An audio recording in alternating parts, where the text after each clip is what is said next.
Hello guys, welcome back to another video from MattyDTube. Today I'm going to be talking about or reviewing the Baby Saga of Dragon Ball GT. If you enjoy my content and you like what I do, feel free to hit the subscribe button. I'll really appreciate it and you'll be really helping me on this channel. And if you like my content or like this video, feel free to hit the like button as well. And if you want to top it off and you want to be notified every time I post a new video, that little bell right next to the subscribe button is just there waiting for you to click on it. And yeah, hope you enjoyed this video. Okay, so GT is one of them series that feels like it's genuinely not even supposed to be canon. Well, the first saga at least. Now, since in the last video I talked about the Black Star Dragon Ball saga, in this video I'm going to be talking about the Baby Saga. So let's get into it.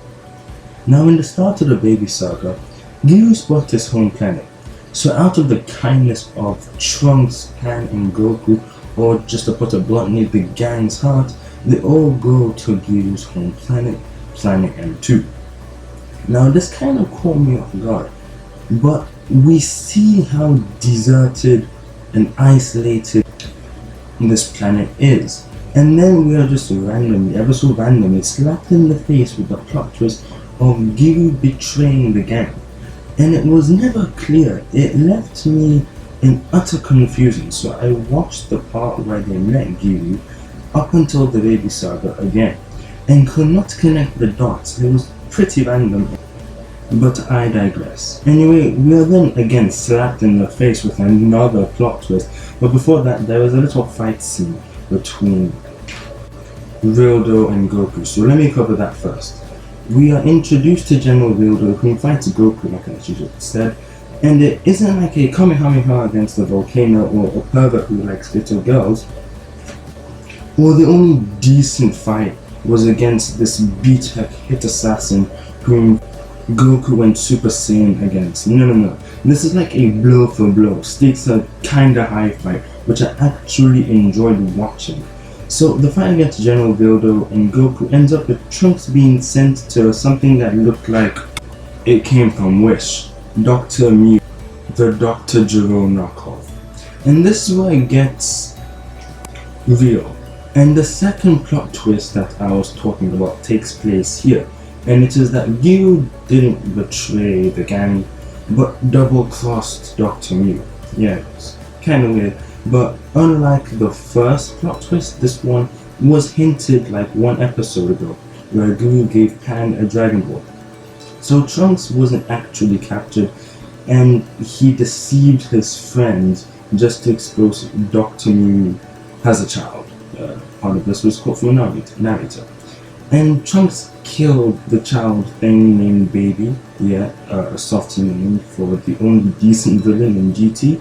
Anyway, the way Baby supposedly died, I'm saying supposedly due to the fact that Baby isn't actually dead, but the way that happened is via Trunks attaching Baby's life force to the sewer pipes.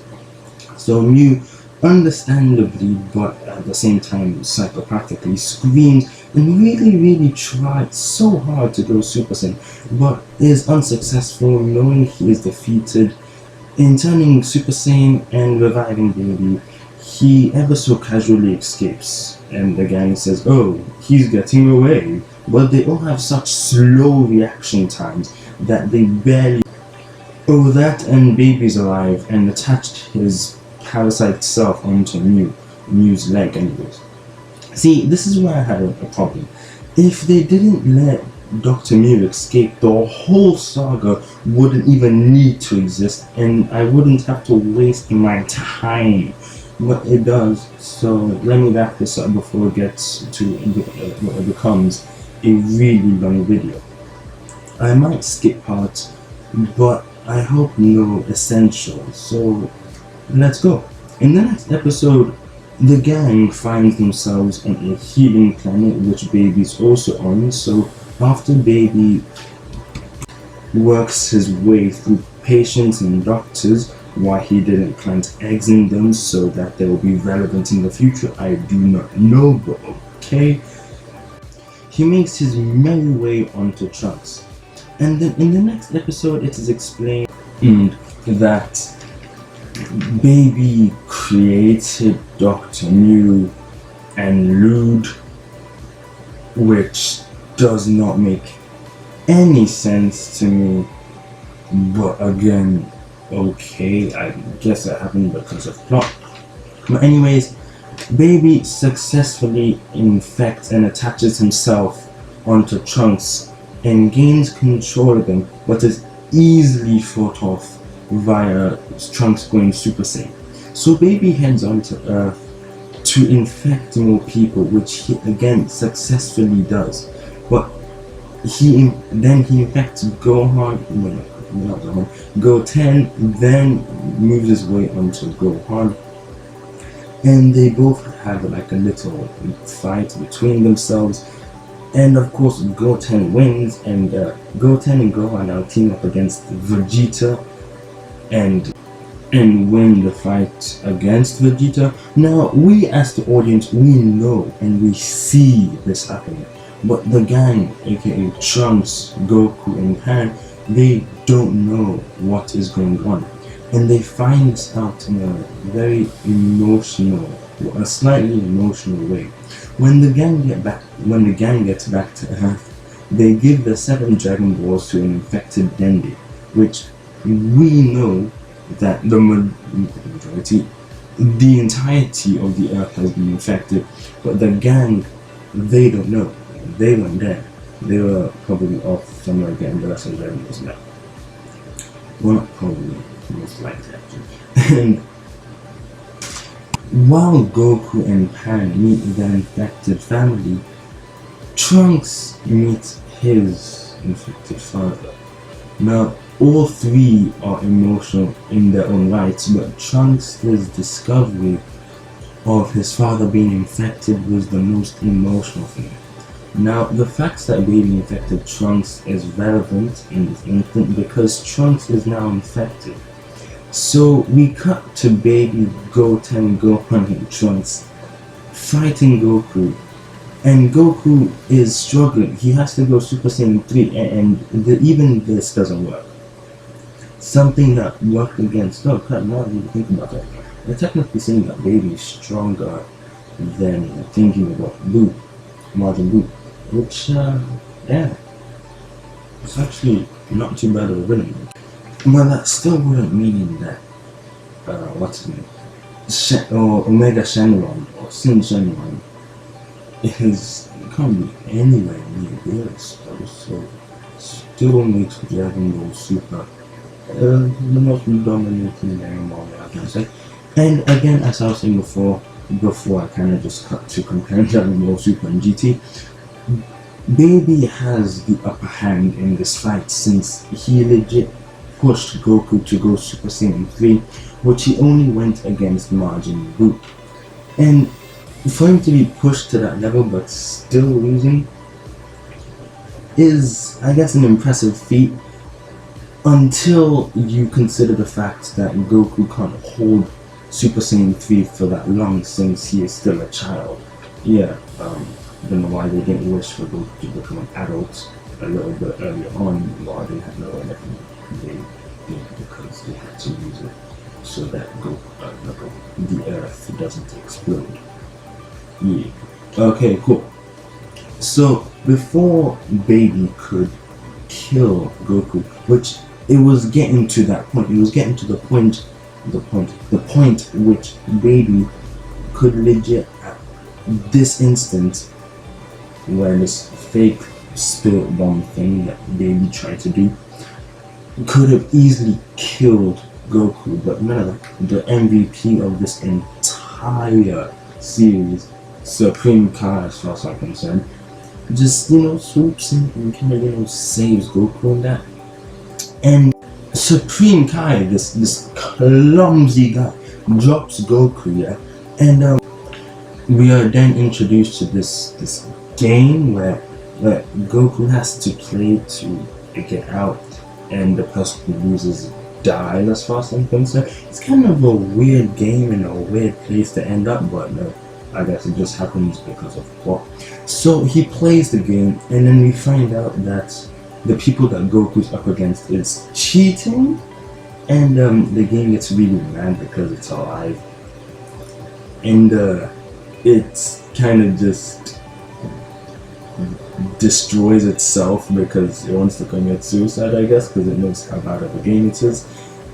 And then these characters, they kind of just, fly off of Goku, and they end up with Goku being abused a little shortly after, via his tail being absolutely pulled out of his butthole. And it's a pretty weird scene because while this is going on, Oob, yes, I did not mention this, but Oob is fighting Baby, and it looks like he really is getting the upper hand until his own trick is used against him. But again, it really doesn't matter because a little bit later on, after Goku comes back, and let me just cut the cheese, he turns Super Saiyan 4, is evened out, I guess, and but not evened out enough for them to be a match to the point where Goku can easily pip slap Baby Vegeta. But yet again, the second MVP of this entire series still prevailed, and when it seemed that his own trick was used against him, it really wasn't, and he kind of just turned himself from candy back into a human. And again, instead of the entire saga ending here, for some reason it didn't. It should have ended a couple episodes before this. It should have ended when Mew tried to escape and actually successfully did, and he did this so casually. The saga should have ended here if you wanted like a little bit of a finale, not trying to say, for you to have an actual conclusion, I guess, in the Baby saga, for Oob to completely just annihilate this guy and be the absolute MVP of the Baby saga. Well, that's not what ended up happening. What happened is that Goku gets some energy and he goes full power. And let me just summarize this. Goku kind of pep slaps Baby Vegeta into the sun, and that's the end of the Baby saga. That's literally how it ends. So the next saga that I'm going to be reviewing, of course, there are 4. So the third one is going to be the Android 17 saga, Super Android 17. And if you enjoy my reviews of Dragon Ball GT and you want to see more, and you want to see more, for example, let's say Assassination Classroom, maybe Dragon Ball Super, Dragon Ball Z, and you're going to have to watch the rest of the animes, and Dragon Ball, just the first series Dragon Ball. Yeah, if you want to see more of those, you could subscribe, like, if you like my content and this video in general, just be sure to do those. And if you want to be notified every time I post a new video, most likely about this on this channel, Matt Adventure, you can press the notification bell, which is right next to the subscribe button, just waiting for you to click on it. And yeah, I have another channel, Matty BT, where I'm going to be talking about just general topics. Just general topics in general. And see you on both channels. Yes. Peace.